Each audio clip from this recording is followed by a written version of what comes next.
Recording, please. Recording started. Thank you. Good morning, everyone. My name is Ted Phillips. I'm the chair of the JEA Awards Committee, and I would like to call the July 18th, 2024 awards meeting to order. We have a physical quorum this morning represented by myself, Ted Phillips, Ray Marshall, and David Emanuel. OGC is represented by Rebecca Levy. Budget is represented by Stephanie Neely. Did we receive any public comment via email? No, sir, no public comments. We have no one from the public here in person. Is there anyone on the line from the public who would like to speak up? If so, unmute yourself and you have the floor.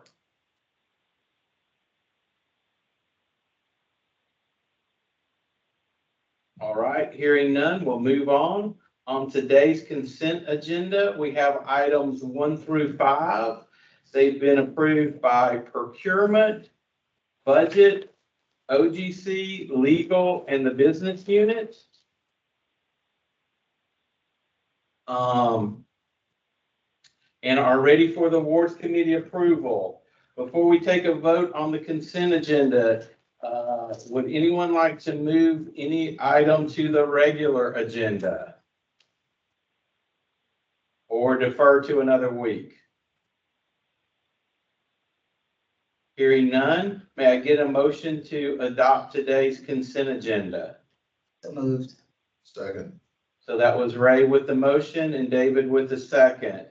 All those in favor say aye. Aye. Any opposed? Hearing none, the motion is adopted. We will move on to the regular agenda. I have a question. Yes, sir. When somebody doesn't do the work as we've laid out, is there a repercussion for them? So if they were supposed to do X, Y, and Z and they didn't do that, Yep. so there should be. Is there anyone? Go ahead. So Ted, this is Kenny Pearson in procurement. There would be, so each contract is going to spell out those a little bit different, but there's definitely some provisions in there for non-performance for a supplier. We'll typically give them a notice of breach or non-performance even before that, and that's how you would progress down that. We do scorecardings for many of our suppliers, and that really gives a health indicator and gives that allows for that 360 feedback from the supplier to us and for us back to the supplier about where their performance stands. And that's really a great documentation platform, similar to, let's say, an HR process, right? Where you can give them that feedback and prepare for that breach of contract that you were to have to go down for those. But I couldn't speak to this any particular one contract, but in general, some of our contracts even have provisions associated with us being able to go to the next awardee and have them perform the work and the non-performing supplier to offset any cost differences to JEA. And we have done that in several instances in the past. So each one is unique in nature, but there is definitely provisions in our agreements to account for us to be able to move away from a supplier. And then lastly, we also, in almost every contract, JEA reserves the right to terminate for convenience. So in the instance we wanted to move away from a supplier on something that we weren't happy with their performance, but we wanted to move away from them quickly, or without the laborious process of some of those other things that I mentioned, we always have that right as well. Thank you, Kenny.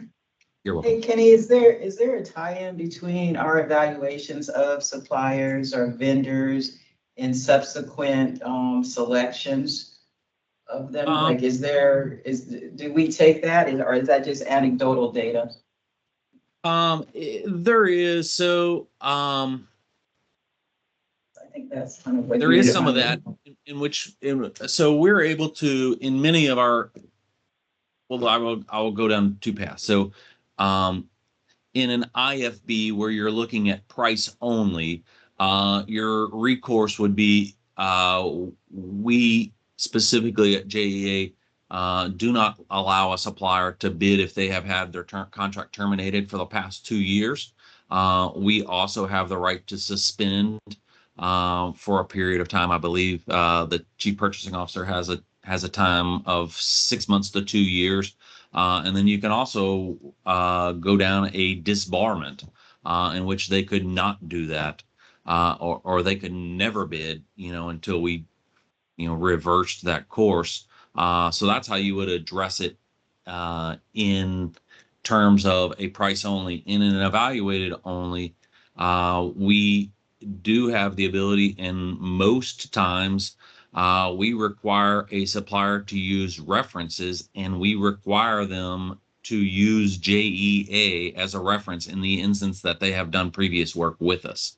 So it accomplishes what you would be saying, I believe. Okay, thank you, Kenny. Thank you, Kenny.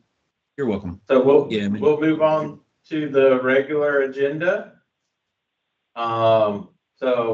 Item or award number 1 is a contract increase for substation packing services. I would like to know, can someone give us a little bit more detail on why we had the need for a contract increase on this?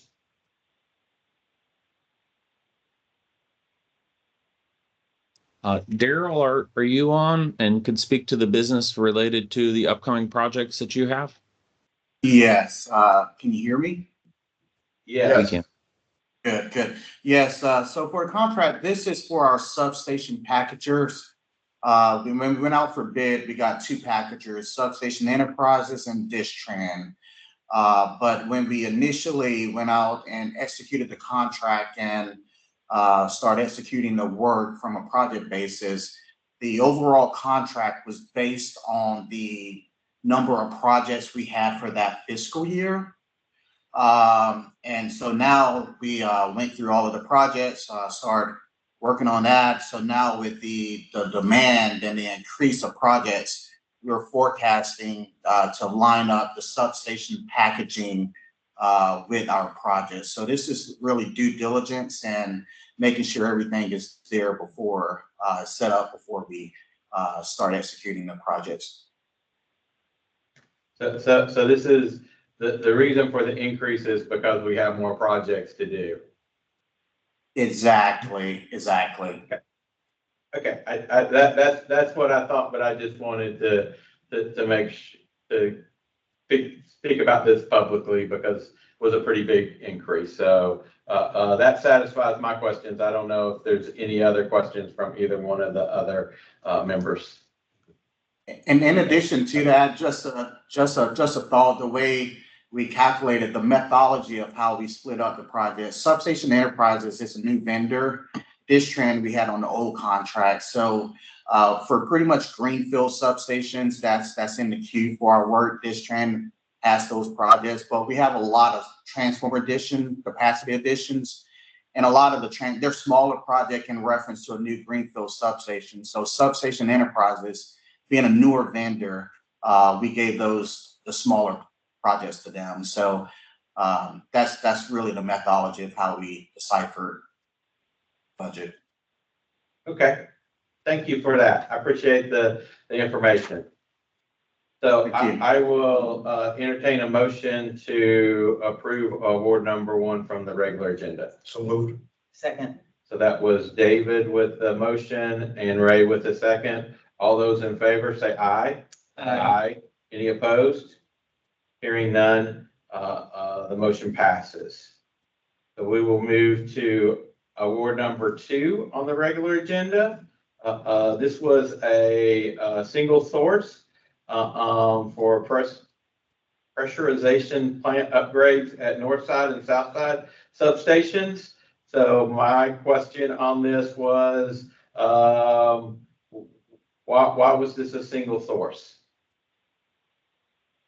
Hey, this is Jonathan Maywood. So for this project, all of the other HPFF transmission lines, all the pressurization plants have standardized on Mac Products control panels and their pumping skid scheme. So we're basically just continuing with that same trend of using their standardized products. And we're going with them specifically because they do the fabrication, installation, and testing of all of the products. So it's just one single OEM manufacturer that does all of the basically all of the design and installation.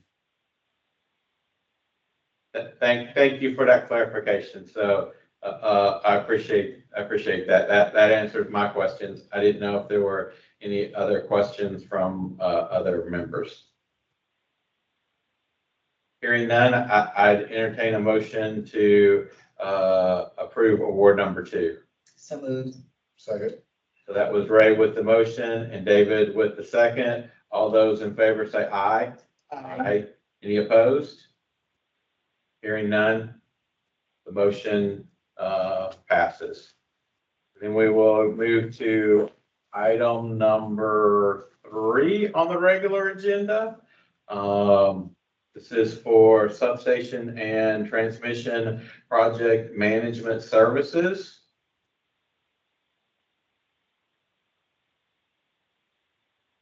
Yeah, this is the item that, that I had asked to be deferred, but I guess it was at the later, so Okay. somebody else, I guess, had asked for it to be on consent. And I had not had my staff or the opportunity to vet this before Okay. it was on this agenda. So I would entertain a motion to defer item number 3. So moved. I'll second it. All those in favor say aye. Aye. Any opposed? Hearing none, the motion is adopted. So that wraps up our agenda. So the consent agenda 1 through 5 was approved. On the regular agenda, items 1 and 2 were approved and item 3 was deferred. Is there any other business that needs to come before this committee this morning? Hearing none, I will adjourn our meeting and thank everyone and see you guys next week. Thank you. Thank you. Thank you.